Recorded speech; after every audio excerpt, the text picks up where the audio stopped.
And first of all, this is what the legacy is all about. It is, and of course it is an Olympic legacy, but it is profoundly a 1972 Olympic legacy because this was driven and inspired by the extraordinary performance of Mary Peters in the 72 Games in the Olympic Stadium. We hear a lot about, I suppose, English sport because London 2012, but Northern Irish, this is a huge boost for Northern Ireland. Oh, the Games were British Games.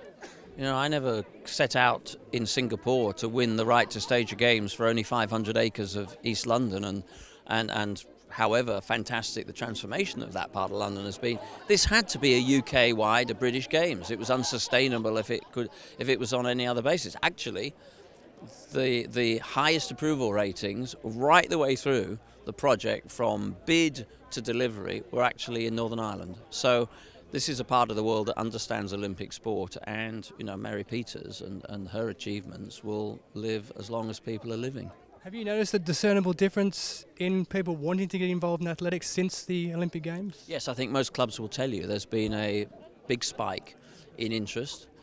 Some clubs are even beginning to report, and this will be a challenge, but some clubs are even beginning to report a waiting list. So that's a good sign. Since 2005, when we won the right to stage the Games, nearly 1.5 million more people are playing sport, and a good chunk of them are young people. But, we can't take our eye off the ball here.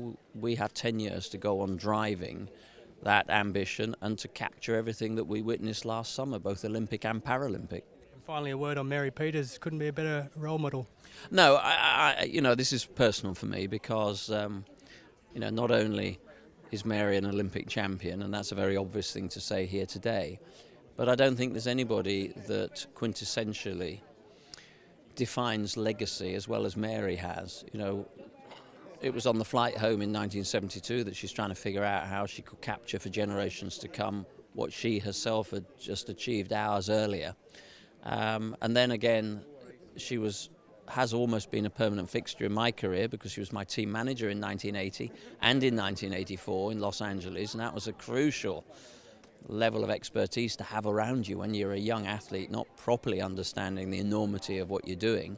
And then of course at another big moment, which was the opening ceremony at the Olympic Games, she paid us all the great honour of being part of the final torch-bearing team that lit the cauldron in asking athletes of the next generation to do it on their behalf. So yes, I'm here for my mountainous debt of gratitude and massive admiration for what Mary has achieved throughout her life.